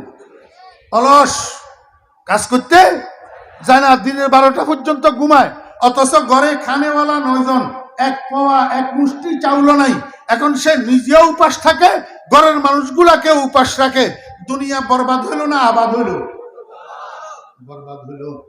আমার বেহরা দোস্তাবাব, ফজরের নামাজের আগে মুয়াজ্জিন ডাকে, হাইয়া আলাস সালাহ, আস-সালাতু খায়রুম মিনান নাওম। এই অলসে আজানের আওয়াজ শুনি কম্বল দিয়ে আরো ভালো করে মাথারে মোড়াই, ঘুমায়, ঘুম থেকেও জাগে না, শোয়ার থেকেও উঠে না, মসজিদেও যায় না, অলসতা বশত নামাজটা পড়ে না। এই আখিরাত বরবাদ। আখিরাত কি হলো? বরবাদ। তাহলে বুঝলেন কি না? অলস মানুষের দুনিয়াও বরবাদ, আখিরাতও বরবাদ। এমনি ভাবে উদাসীন, অমনোযোগী মানুষ, যে মনোযোগিতার সাথে কাজ করে না, অমনোযোগিতার সাথে কাজ করে, উদাসীনতার সাথে কাজ করে, এই মানুষটারও দুনিয়াও বরবাদ, আখিরাতও বরবাদ। ও বেরা দোস্ত আবাব, দোকান দিছে, দোকান 5 লাখ টাকা 10 লাখ টাকা পুঁজি দিয়া দোকান দিছে। অলস মানুষ ঠিক মতো দোকানটা খোলে না, একদিন খুললে আর একদিন খোলে না, বাড়িতে শুইয়া থাকে। অথবা 1 ঘন্টা দোকানদারি করলে এবার দোকানের থেকে বাইর হইয়া পার্শ্ববর্তী টেলিভিশনওয়ালা চায়ের দোকানে যাইয়া সেখানে বসে বসে টেলিভিশন দেখে। আর এদিক দিয়া কাস্টমাররা আসি ফেরত যায়। শেষ পর্যন্ত দেখা যায় 2 বছর দোকানদারি করার পরে তাকের মধ্যে যেই মাল আছে তার থেকে বেশি টাকা তার কাছে মহাজন পাওনা আছে। শেষ পর্যন্ত ব্যবসা ফুটি যায়। ব্যবসা কি হয়ে যায়? ফুটি যায়। বুঝে থাকলে বলুন, দুনিয়া আবাদ না বরবাদ? কিসের কারণে? অলসতার কারণে, অমনোযোগিতার কারণে। আমার ভাইরা দোস্ত আবাব, এখন নামাজের নিয়ত বানছে, আল্লাহু আকবার। নামাজের নিয়ত বান্ধি হেতে চলে গেছে দুবাই, হে চলে গেছে খেতে, হে চলে গেছে দুনিয়াদারিতে। ঠিক মতো সুবহান রাব্বিয়াল আযীমও পড়ে না, ঠিক মতো সুবহান রাব্বিয়াল আ'লাও পড়ে না, ঠিক মতো তাশাহুদটাও পড়ে না, দোয়ায়ে কুনুত তো জানেই না। দোয়ায়ে কুনুত তো কারে ওয়াজ করতাম? আপনি भी खफा मुझसे है बेगाना भी ना खुश, अपने भी खफा मुझसे है बेगाना भी ना खुश मैं जहरे हला हल्को कभी कहना से का कंद জিগর মুরাদাবাদী রহমতুল্লাহ আলাইহি বলেন আমার উপরে এই গানা বেগানা সবাই বেজার কারণ আমি বিষের পেয়ালাকে বিষের পেয়ালা কেন বলি বিষের পেয়ালাকে মিষ্টির পেয়ালা কেন বলতে পারি না এই যুগ তো এমন যুগ যে বিষের পেয়ালারে বিষের পেয়ালা না বলি মিষ্টির পেয়ালা বলতে পারলে সেই মানুষটা বালা সেই মানুষটা বালা ও মুসলমান ভাইয়েরা মনে কষ্ট নিবেন না একটা গ্রাম তদারকি করেন একটা গ্রাম জরিপ করেন এক গ্রামের মধ্যে আলেম ছাড়া মাদ্রাসার ছাত্র ছাড়া আর বাকি যেই মুসলমানগুলা বাস করে এদের মধ্যে শতকরা কয়জনের দোয়ায়ে কুনুত মুখস্থ জানে পরীক্ষা করে দেখেন না আমার কথা যদি ভুল হয় যদি আমি এইখানে যদি জিজ্ঞাসা করি আলেমদেরকে বাদ দিয়া তালেবে ইলমদেরকে বাদ দিয়া যদি জিজ্ঞাসা করি আপনারা কয়জনে শুনাইতে পারবেন জানাজার নামাজের দোয়া কয়জনে শুনাইতে পারবেন কবরে মাটি দেওয়ার দোয়া ও পারবেন পারবেন কিরকম পারবেন জানেননি মিনহা খালাকনাকুম ওয়া ফিহা নাঈদুকুম ওয়া মিনহা নাখরিজুকুম তারাতান উখরা হেতের মতো হেতে এইটা হেতের ফড়া কার ফড়া হেতের ফড়া কুল জাআল হাক্কু ওয়া জাহাকাল বাতিল ইন্নাল বাতিলা কানু জাহাকা এরকম পারবেন আমার ভাইরা দোস্ত আবাব তবলিগ জামাত ওয়ালারা আপনাদেরকে দাওয়াত দেয় ও ভাইরা আসেন 3 দিনের জন্য এক মাসের মধ্যে 30 দিন 27 দিন আপনি আপনার দুনিয়াদারি করেন ব্যবসা বাণিজ্য করেন 3টা দিন আল্লাহর রাস্তায় বাইর হন কি জন্য বাইর হবেন দিন শিখার জন্য দোয়া কালাম শিখার জন্য সূরা কেরাত শিখার জন্য আল্লাহু আকবার তাশাহুদটা শুদ্ধ করে শিখার জন্য দোয়ায়ে কুনুতটা শুদ্ধ করে শিখার জন্য আল্লাহু আকবার জানাজার নামাজের দোয়াটা শুদ্ধ করে শিখার জন্য তবলিগওয়ালারা দাওয়াত দে 3 দিনের জন্য আল্লাহর রাস্তায় বাইর হওয়ার জন্য হে কয় আমি ব্যস্ত আমি কি ব্যস্ত আমার ব্যবসা আছে বাণিজ্য আছে রাজনীতি আছে ফলনা আছে তলনা আছে মনোযোগ আছে নি সকালবেলায় মানুষ একটা কোনো প্রয়োজনে যাইয়া উঠছে একটা পাহাড়ের উপর সকালবেলায় ফজরের পরে পাহাড় এইটা সমতল ভূমি থেকে 500 ফুট উঁচা কত ফুট 500 ফুট একেবারে যখন চূড়ায় যাইয়া পৌঁছেছে কুয়াশা পড়ি পাহাড়ের উপরের ঘাসগুলা ভিজে রইছে এখন ভিজা ঘাসের উপরে যখন পাও পড়ছে পাও স্লিপ করছে স্লিপ করে পড়ে গেছে এবার পড়ে নিচের দিকে ঘুরতে আরম্ভ করছে একটা মানুষ 500 ফুট উপরের থেকে যদি এরকম ঘুরতে ঘুরতে নিচে পড়ে অস্তিত্ব থাকবে নি তো মানুষের একটা স্বভাব আছে মানুষ মরতে চায় না মরতেও বাঁচতে চায় ঠিক না বে ঠিক কর না মানুষ মরতে চায় না আমার ভাইয়েরা দোস্ত আবাব সব না কিছু আল্লাহর ওলি কিছু আল্লাহর বান্দা দুনিয়াতে এমন আছে যারা মৃত্যুর জন্য অপেক্ষা করে বসে থাকে মৃত্যুর জন্য কি থাকে খুরমা রোজে কাজী মঞ্জিলে ফিরা বেরাওয়াম রাহাতে যা তলবম ওয়াজ পায়ে জানা বেরাওয়াম মৃত্যু যখন আসে আজরাইল আলাইহিস সালামকে যখন দেখে তখন কি বলে জানেননি ওয়াক্তে আমদ কে মনউরিয়া শাওয়াম ওয়াক্তে আমদ কে মনউরিয়া শাওয়াম জিসমে বগুজারম সরাসর যা শাওয়াম আল্লাহর আশেকেরা আল্লাহর ওলিরা আল্লাহর কুতুবেরা আমাদের মতো না ওনারা তো মৌতের আলিঙ্গন করার জন্য অপেক্ষা করে বসে থাকে আজরাইল কখন আসবে আমার কাছে মারহাবায়ে কাসেদে তৈয়ারে মা মারহাবায়ে কাসেদে তৈয়ারে মা মিদহি হরদম খবর আজে ইয়ারে মা আমরা তো মরতে চাই না আমরা মরতে চাই না এখন মানুষ এটা পাহাড়ের উপর থেকে পড়ে নিচের দিকে ঘুরে এখন পড়তে পড়তে একবারে দিকে তাকায় একবারে দিকে তাকায় ধরার জন্য কোনো অবলম্বন পায় কিনা মরার থেকে বাঁচার জন্য তাকাইতে তাকাইতে শেষ পর্যন্ত পাইছি অবলম্বন একটা মোটা একটা লতা এক গাছের থেকে আরেক গাছের মধ্যে যাইয়া ফেঁসাইছে এই সামনে পাইয়া লতা এটা দড়ি বসছে বাঁচার জন্য কিন্তু লতা দড়ি আরো বড় বিপদে পড়ছে এখন লতা দড়ি লটকি গেছে ঝুলি গেছে এবার না যাইতে পারে উপরের দিকে না যাইতে পারে নিচের দিকে বিপদেতে পড়লে বান্দা হাজার সিন্নি মানে বিপদ থেকে উদ্ধার হইলে কিচ্ছু না জানে। হ্যাঁ, ওয়াইজা আনআমনা আলাল ইনসানি আ'রাদা ওয়া নাআ বিজানিবিহি ওয়াইজা মাসসাহুশ শাররু কানা ইয়াউসা ওয়াইজা আনআমনা আলাল ইনসানি আ'রাদা ওয়াইজা মাসসাহুশ শাররু ফাযু দুআইন আরিদ। মামলায় পড়লে তখন না সুইচা বুঝায়, দরবেশ হয়ে যায়, আল্লাহ আল্লাহ আল্লাহ আল্লাহ তসবিহ ছড়া হাতে পড়ে। মামলায় পড়লে, ফেঁসে পড়লে, দুঃখে পড়লে, বিপদে পড়লে তখন আল্লাহ ওয়ালা হয়ে যায়। বিপদটা শেষ হয়ে গেলে এবার আর মসজিদের দ্বারে কাছেও যায় না। বেটা এখন লতাদরি পড়ছে বিপদে, এখন না যাইতে পারে উপরে, না যাইতে পারে নিচে, এখন নিরুপায় হইয়া কয় আল্লাহ আমারে একটু বাঁচাও। আমারে বুঝে থাকলে বলুন না, আল্লাহ আমারে একটু বাঁচাও। এই কথাটা আল্লাহ শুনছে না শুনে নাই? আমি খোদার কসম করি কইলাম, কোন মানুষের মুখ থেকে অনিচ্ছায়ও যদি আল্লাহ শব্দ এটা বাইর হয়, সঙ্গে সঙ্গে আল্লাহ পাক উত্তর দে, লাব্বাইক ইয়া আব্দি, ও বান্দা আমি তো তোর সাথে উপস্থিত আছি, আমি তোর সাথে হাজির আছি, আমারে কেন ডাকতে আসত? প্রত্যেকটা ডাকের, প্রত্যেকটা আল্লাহ উচ্চারণের আল্লাহ পাক জবাব দেয়। যাদের কান আছে তারা শুনে, যাদের কান নাই তারা শুনে না। যখন মুখ থেকে বাইর হইছে আল্লাহ আমারে বাঁচাও, সঙ্গে সঙ্গে আল্লাহ পাক রব্বুল আলামিন জবাব দিতেছে, বান্দা এতক্ষণ তো আমারে ডাকস নাই, এখন বিপদে পড়ি আমারে ডাকছ, ঠিক আছে তোরে আমি বাঁচামু, তবে আগে বল আমারে বিশ্বাস করস নি? তোরে আমি বাঁচাবো, আগে বল আমারে বিশ্বাস করস কিনা? মানুষটাই কয় রব্বুল আলামিন যদি তোমারে বিশ্বাস না করতাম তোমারে ডাকতাম নি, তোমার কাছে বাঁচানোর জন্য আবেদন করতাম নি। আল্লাহ কয় যদি আমারে বিশ্বাস করস তাহলে আগে লতাটা ছাড়ি দিয়ে আমি বাঁচামু, এখন হাতে লতা ছাড়ে না।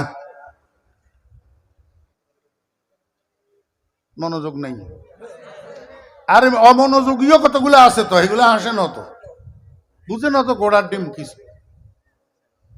আল্লাহ কয় বিশ্বাস করস নি আমারে? কহ বিশ্বাস তো করি। বিশ্বাস করলে আগে লতাটা ছাড়ি দিয়ে আমি করে বাঁচাবো, এখন হেতে লতা ছাড়ে না। আমার ভাইয়েরা দোস্ত বাপ, বুঝে থাকলে বলেন না এই মানুষটা আল্লাহরে বিশ্বাস করে কিনা? আরে কি না, বিশ্বাস না করলে আল্লাহরে ডাকতো নি। বিশ্বাস করে, কিন্তু লতা ছাড়ি দিলেও যে আল্লাহ বাঁচাইতে পারে সেই পরিমাণ বিশ্বাস নাই, সেই পরিমাণ বিশ্বাস নাই। এখন আমরা দুনিয়াদার কতগুলা দুনিয়ার লতা ধরে বসে রয়েছি, কেউ ব্যবসা, কেউ বাণিজ্য, কেউ রাজনীতি, কেউ সমাজনীতি, কেউ আকাম কুকাম ধরে বসে রয়েছি, এই লতাগুলা ছাড়তে পারি না। এই জন্য তাবলীগওয়ালাদের দাওয়াতে সাড়া দিতে পারি না। দিন শিখার জন্য, কালিমা শিখার জন্য, তাশাহুদ শিখার জন্য, দোয়ায়ে কুনুত শিখার জন্য, জানাজার দোয়া শিখার জন্য, আলহামদু থেকে আলাম তারা পর্যন্ত সূরাগুলা শুদ্ধ করে মুখস্থ করার জন্য 3 দিনের জন্য আল্লাহর রাস্তায় বাহির হইতে পারি না। মনোযোগ আসেনি? কোনখান থেকে গেছিলাম? আল্লাহু আকবার। নামাজের নিয়ত তো বানছে, বলি গেলে কেমনে হবে? নামাজের নিয়ত বানছে, এবার ডুবাই চলে গেছে কোথায়? তারাবির নামাজ পড়াইতেছে ইমাম সাহেব হুজুর, একেবারে শেষ দিকে মুসল্লিদের দিকে ঘুরিয়া মুসল্লিদেরকে জিজ্ঞেস করে, ভাইয়েরা আমি তো ভুলে গেছি নামাজ কয় রাকাত হইল? কি পড়ার কথা কয় না, তারাবির নামাজ। কয় মুসল্লি ভাইয়েরা আমি তো ভুলে গেছি নামাজ কয় রাকাত হইল? মুসল্লি একজনে দাঁড়াইয়া কয় হুজুর 16 রাকাত হইছে। 16 রাকাত? কেমনে বুঝলা? কয় নোয়া ভাড়া বাজারে আমার 5টা দোকান আছে, আমি প্রতি 4 রাকাতে 1 দোকানের হিসাব করি প্রতিদিন। আজকে 4টা দোকানের হিসাব হইছে, আরো 1 দোকান বাকি রয়েছে, বুঝলাম নামাজ 16 রাকাত হইছে।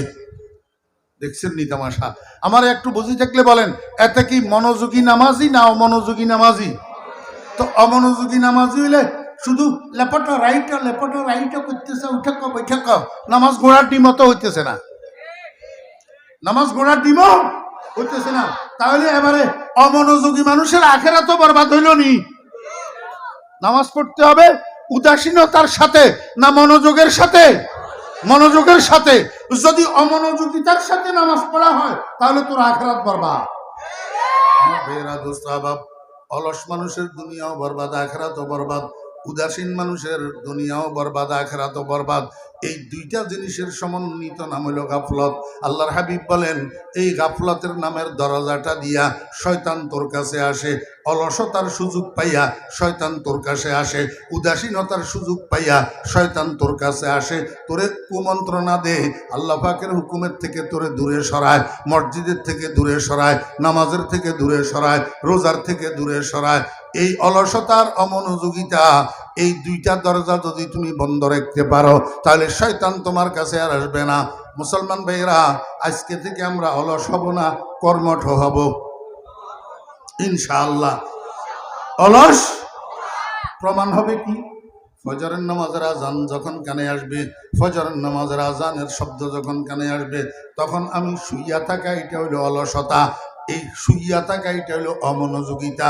এই অলসতা আর অমনোযোগিতার দরজা দিয়া শয়তান আমার কাছে আসি, আমারে মসজিদে যাইতে দিবে না, ফজরের নামাজ পড়তে দিবে না। আল্লাহর হাবিব জনাব রাসূলুল্লাহ সাল্লাল্লাহু আলাইহি ওয়াসাল্লাম বলেন, উম্মত, এই দুইটা দরজারে তুমি পাহারাদারি করো, অলসতার দরজা আর অমনোযোগিতার দরজা। গাফলতের দরজারে পাহারাদারি করো, গাফলতের দরজা দিয়া শয়তান যেন তোমার কাছে আসতে না পারে। আল্লাহ পাক আমাদেরকে বুঝার এবং আমল করার তৌফিক দান করেন। 2 নম্বর দরজার নাম হলো আশ-শাহওয়াতু।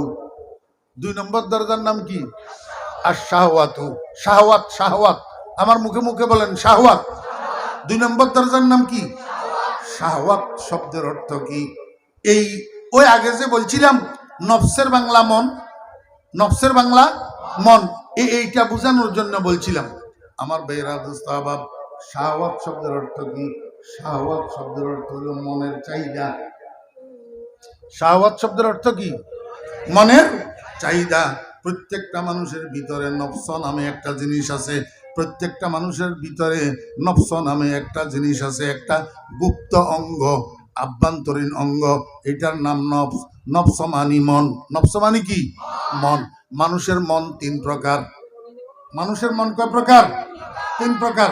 আমাদের এখানে আজান হবে, আমরা ইনশাল্লাহ সেই আজানের জবাব দেব এবং সেই আজানের অনুকরণ করব, জামাতের সাথে নামাজ পড়ব ইনশাআল্লাহ। মন কয় প্রকার? 3 প্রকার। একটা মন হইল সন্তুষ্ট মন। একটা মন সন্তুষ্ট মন। এই মনটা সর্ব অবস্থায় রাজি বিল কজা, রাজি বিল কজা, সদা সর্বদা আল্লাহ পাকের সিদ্ধান্তের উপরে সন্তুষ্ট, আল্লাহ পাকের ফয়সালার উপরে সন্তুষ্ট, আল্লাহ পাকের ফয়সালার উপরে তার কোনো অবজেকশন, তার কোনো অভিযোগ নাই। এই মনটা হলো সন্তুষ্ট মন। এইটাকে আরবিতে বলে নফসে মুতমাইন্না। নফসে কি বলে? মুতমাইন্না। যেই মানুষটার নফসে মুতমাইন্না হাসিল হইয়া যায়, এই মানুষটাকে বলে আব্দ। এই মানুষটাকে কি বলে? আব্দ। এই মকামটার নাম হলো মকামে আব্দিয়ত। মকামে কি? আব্দিয়ত। বাংলায় কয় গোলাম, বাংলায় কয় কি? গোলাম। আমার বেহরা দুস্তাবাব, এখন তো আমরা মন্ত্রী হইতে চাই, প্রেসিডেন্ট হইতে চাই, এমপি হইতে চাই, চেয়ারম্যান হইতে চাই, মেম্বার হইতে চাই, আল্লাহু আকবার, সর্দার হইতে চাই, মাতাব্বর হইতে চাই, মুফতি হইতে চাই, মুহাদ্দিস হইতে চাই, বক্তা হইতে চাই, তক্তা হইতে চাই, কিন্তু গোলাম হইতে রাজি নাই। গোলাম হইতে রাজি নাই। আমাদের দাদা পীর ফটিয়ার হযরত মুফতি আজিজুল হক সাহেব রাহমাতুল্লাহ আলাইহি শেষ রাত্রে তাহাজ্জুদের নামাজ পড়ি আল্লাহর দরবারে বসে বসে কান্দে, বুজুর্গি নফস কি খাহে শাহে আফসোস, बुजुर्गी नफ्स की खाहे शहाय अफसोस, तकब्बुर से बचा मुझको खुदाया, बुजुर्गी की नहीं मुझको जरूरत, গোলাম अपना बना मुझको खुदाया। या अल्लाह, আমার মন শুধু চায় বড়ত্ব, আমার মন শুধু চায় সর্দারি, আমার মন শুধু চায় মাতাব্বরি, আমার মন শুধু চায় বড় হইতো বুজুর্গ হইতো, কিন্তু আমি তো বুজুর্গ হইতে চাই না, আমি তো বড়ত্ব চাই না, আমি শুধু তোমার গোলাম হইতে চাই। মাওলায়ে করিম, আমার বড়ত্বের দরকার নাই, আমার বুজুর্গির দরকার নাই, তুমি আমাকে তোমার গোলাম বানাইয়া দাও। বুজুর্গি কি नहीं मुझको जरूरत, बड़ाई की नहीं मुझको जरूरत, গোলাম अपना बना मुझको खुदाया। আমার বেরা দুস্তাবাব, মানুষ যখন গোলামির মকামে পৌঁছায়, মানুষ যখন আব্দিয়তের মকামে পৌঁছায়, তখন ওই মানুষটার নফসটা নফসে মুতমাইন্না হয়ে যায়, তখন ওই মানুষটার মনটা সন্তুষ্ট মন হয়ে যায়। আমি সময় নাই, তারপরেও আপনাদেরকে একটা উদাহরণ দিই। হিন্দুস্তানের মধ্যে একজন বুজুর্গ ছিলেন, উনার নাম ছিল হজরত শাহদাউল্লাহ রহমতুল্লাহ আলাই। কি নাম? হজরতে শাহদাউল্লাহ রহমতুল্লাহ আলাই মুস্তাজাবুদ দাওয়াত ছিলেন। মুস্তাজাবুদ দাওয়াত মানে দোয়া কবুল হইতো, হাত উঠাইলেই কবুল, হাত উঠাইলেই কি কবুল। হযরত শাহদাউল্লাহ রাহমাতুল্লাহ আলাইহি মুস্তাজাবুদ দাওয়াত ছিলেন, যে দোয়া যে উনার কবুল হইতো এই কথা উনার এলাকার মধ্যে প্রসিদ্ধ ছিল। এই জন্য এলাকার মানুষ যেই কোনো ছোট বড় বিপদে পড়লে হযরত শাহদাউল্লাহ রাহমাতুল্লাহ আলাইহির দিকে দৌড়াইতেন। আশি কইতো, হুজুর আমি তো এই বিপদে পড়ছি, আমার জন্য একটু দোয়া করেন। এইরকম এক রাত্রের গভীরে হযরত শাহদাউল্লাহ রাহমাতুল্লাহ আলাইহির এলাকায় প্রচন্ড তুফান এসছে, ঝড় তুফান। ও বেরা দোস্ত আবাব, এই উত্তর দিক থেকে প্রবল বেগে ঝড়ের বাতাস প্রবাহিত হইতেছে, সাথে বৃষ্টি। হযরত শাহদাউল্লাহ রাহমাতুল্লাহ আলাইহি এবং ওনার বিবি একটা ঝুপড়ি মার্কা দুর্বল ঘরের মধ্যে রাত্রি যাপন করতেন। ঝুপড়ির মতো একটা দুর্বল ঘর। যখন উত্তর দিক থেকে ঝড়ের বাতাস প্রবাহিত হইতেছে, ঘরেটারে একবার দক্ষিণ দিকে কাট করে আবার সোজা করে, একবার দক্ষিণ দিকে কাট করে আবার সোজা করে। তুফানের কারণে হযরত শাহদাউল্লাহ রাহমাতুল্লাহ আলাইহির বিবি সজাগ হইয়া গেছে, কিন্তু হুজুর ঘুমাইতেছে। আমার ভাইয়েরা দোস্ত আবাব, হুজুরের বিবি মনে মনে কয়, এই গভীর রাত্রে যদি ঘরটা পড়ে যায় তাহলে এই অন্ধকারের মধ্যে বৃষ্টির ভিতরে তুফানের মধ্যে কোথায় যাই আশ্রয় নেব। তো স্বামীরে জাগাই দিছে, হযরত শাহদাউল্লাহ রাহমাতুল্লাহ আলাইহি জাগাইছে। শাহদাউল্লাহ রাহমাতুল্লাহ আলাইহি, কি হইছে বিবি, কেন জাগাইতেছেন? কয় দেখতেছেন না তুফান হইতেছে, ঘরটারে একবার কাট করে একবার সোজা করে। কয় আমি কি করব? কয় একটু শোয়ার থেকে উঠেন, ওই 4-5টা বাঁশের খুঁটি একটু সংগ্রহ করেন, সংগ্রহ করি ঘরের দক্ষিণ দিক থেকে 4-5টা বাঁশের খুঁটি দিয়ে যদি একটু ঠেস লাগান তাহলে ঘরটা অন্তত রক্ষা পাবে, ঘরটা আর পড়বে না। হযরত শাহদাউল্লাহ রাহমাতুল্লাহ আলাইহি কয় তাই নাকি? হুজুর ঘুম থেকে উঠি, দক্ষিণমুখী ঘর, দরজা দিয়া বাইর হইছে, বাইরে উত্তর দিকে গেছে, যাইয়া ঘরের দক্ষিণ দিকে ঠেলের। বুঝে নাও কোন দিকে ঠেলে, বাতাসে কোন দিকে ঠেলে, দক্ষিণ দিকে। হযরত শাহদাউল্লাহ রাহমাতুল্লাহ আলাইহি কোন দিকে ঠেলেন? দক্ষিণ দিকে। বিবিয়ে কয় কি করতেছেন এটা? এই জন্য নাকি আপনারা ঘুম থেকে জাগাই দিলাম। কি করতেছেন? কয় ঠেলতেছি। কয় যেদিকে তুফানে ঠেলে আপনিও তো সেদিকে ঠেলতেছেন। হযরত শাহদাউল্লাহ রাহমাতুল্লাহ আলাইহি কয় চুপ করো বিবি, জিদার হ্যায় মাওলা ওদার হ্যায় শাহদাউল্লাহ। আমার মাওলা যেদিকে ঠেলি খুশি আমিও সেই দিকে ঠেলি খুশি। তুমি কি মনে করো আমার আল্লাহ ঠেলবে একদিকে, আমি আমার মাওলার সাথে বিদ্রোহ করব, আমি ঠেলবো আরেক দিকে? এটা কোনো দিন হবে না। আল্লাহু আকবার। হযরত শাহদাউল্লাহ রাহমাতুল্লাহ আলাইহির বাড়ির পাশে একটা নদী ছিল, জোয়ার বাটার নদী। একবার উনার এলাকার মধ্যে বন্যা হয়েছে, বন্যার পানি নদীর ভিতরে একবারে টইটুম্বুর, নদীর পাড়ে পাড়ে সমান হইয়া গেছে। এর মধ্যে আসছে জোয়ার। যখন জোয়ারের পানি আর বন্যার পানি একসাথ হইছে, এবার নদী পাড়ের উপর দিয়া পানি জনপদের দিকে গড়াইতেছে, গ্রামের দিকে ঢুকতেছে প্রবল স্রোতে, প্রবল গতিতে। এলাকার মানুষ দেখছে এইভাবে যদি কিছুক্ষণ গড়ায় পানি তাহলে আমাদের এলাকাটা, আমাদের গ্রামটা পানির নিচে তলাইয়া যাবে। সব গ্রামের মানুষ একসাথ হইয়া গেছে হযরত শাহদাউল্লাহ রাহমাতুল্লাহ আলাইহির কাছে, যাইয়া কয় হুজুর এই এই ঘটনা, আমাদের গ্রামটা ডুবি যাইতেছে, আল্লাহর কাছে একটু দোয়া করেন। হযরত শাহদাউল্লাহ রাহমাতুল্লাহ আলাইহি কয় তাই নাকি? তাহলে আমার একটা কোদাল দাও। মানুষে কয় চাইলাম দোয়া, এখন হুজুরে চাই কোদাল, কোদাল দিয়া কি করব? কয়েকটা চাইতেছে যখন দেও না কি করে দেখি। একজনে যাইয়া কোদাল একটা আনি দিছে। হযরত শাহদাউল্লাহ রাহমাতুল্লাহ আলাইহি কোদাল এটা কান্দে লইয়া গেছে নদী পাড়ে। নদী পাড়ে যাইয়া নদীর পাড় কাটি ড্রেন একটা করে দিছে, আরো সুন্দর করে পানি ঢুকতেছে গ্রামের দিকে। গ্রামের মানুষ কয় হুজুর এটা কি করলেন? আমরা তো আপনার কাছে গেছিলাম পানি বন্ধ করার জন্য দোয়া চাইতে, আপনি তো আরো পানি ভালোভাবে ঢুকার ব্যবস্থা করে দিলেন, এটা কেমন কথা হইল? হযরত শাহদাউল্লাহ রাহমাতুল্লাহ আলাইহি কয় চুপ করো গ্রামবাসী, জিদার হ্যায় মাওলা ওদার হ্যায় শাহদাউল্লাহ। আমার মাওলা পানি যেদিকে নিয়া খুশি। এই 25 বছর বয়সের একটা নবযুবক সন্তান, মাত্র লেখাপড়া শেষ করি কর্মজীবনে পদার্পণ করছে। হঠাৎ যদি আপনার কাছে খবর আসে আপনার এই ছেলেটা রোড অ্যাক্সিডেন্টে মারা গেছে, রোড অ্যাক্সিডেন্টে মারা গেছে, আপনি আব্বা তখন কি করবেন? হ্যাঁ আমার ভাইরা দোস্ত আবাব, এমন কান্দা কানবেন এমন চিল্লাইবেন হয় বেহুশ হইয়া যাবেন। আল্লাহু আকবার। 25 বছরের সন্তান যদি এরকম মারা যায়, এরকম আকস্মিক মৃত্যু সংবাদ যদি আপনার কানে আসে, কিন্তু না, আল্লাহর ওলিরা, আল্লাহর আশেকেরা, যারা নফসে মুতমাইন্নার হামেল, যারা সন্তুষ্ট মনের বাহক, উনারা চিল্লাবে না, উনারা বেহুশ হবে না, উনারা কাঁদবে না, বরং উনারা এরকম সংবাদ শুনলে আগে বলবে আলহামদুলিল্লাহ, পরে বলবে ইন্না লিল্লাহি ওয়া ইন্না ইলাইহি রাজিউন। আপনারা জিজ্ঞেস করবেন, হুজুর ইন্না লিল্লাহর আগে আলহামদুলিল্লাহ বলবে কেন?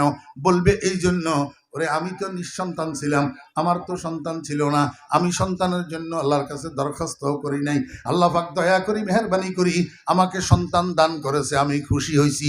এখন যে আল্লাহ পাক নিজের ইচ্ছায় সন্তান নিয়ে গেছে, এতেও আমি রাজি, এতেও আমি খুশি, এই জন্য বললাম আলহামদুলিল্লাহ। এটার নাম নফসে মুতমাইন্না, এটার নাম সন্তুষ্ট মন। আল্লাহ পাক যখন যেটা করে, আল্লাহ পাক সে আল্লাহর বান্দা, আল্লাহর গোলামেরা সেটার উপরে রাজি থাকে। মানুষ যখন এই মকামে পৌঁছায়, আল্লাহও মানুষের রেয়ায়ত করে। কেমনে রেয়ায়ত করে? আল্লাহ যখন আল্লাহর আশেকের জন্য কোনো সিদ্ধান্ত নিতে চায়, তখন মানুষ এটারে জিজ্ঞাসা করে, বান্দা ও আমার গোলাম, আমি তোমার জন্য এরকম একটা সিদ্ধান্ত নিতেছি, বলো তুমি রাজি আছো কিনা?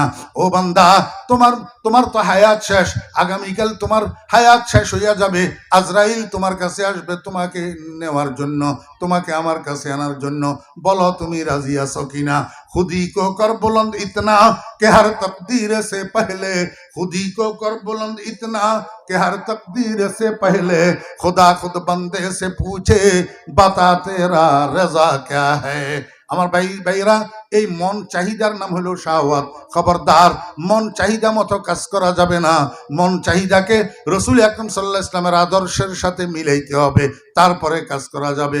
লা ইউমিনু আহাদুকুম হাত্তা ইয়াকুনা হাওয়াহু তাবাআল লিমা জিতু বিহি। মানুষের কাছে শয়তান আসার 3 নম্বর দরজার নাম হলো গজব। গজব মানে রাগ। রাগের 3টা স্তর আছে।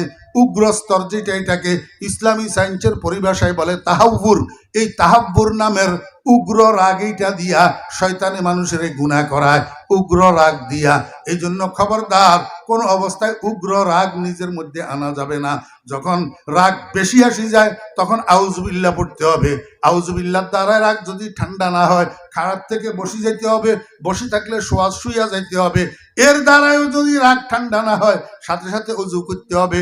ওযুর দ্বারাও যদি রাগ ঠান্ডা না হয়, সাথে সাথে 2 রাকাত নফল নামাজের নিয়ত করতে হবে। ইনশাআল্লাহ এই 2 রাকাত নফল নামাজ শেষ হইতে হইতে আপনার রাগ ঠান্ডা হয়ে যাবে। খবরদার, উগ্র রাগের বশীভূত হওয়া যাবে না।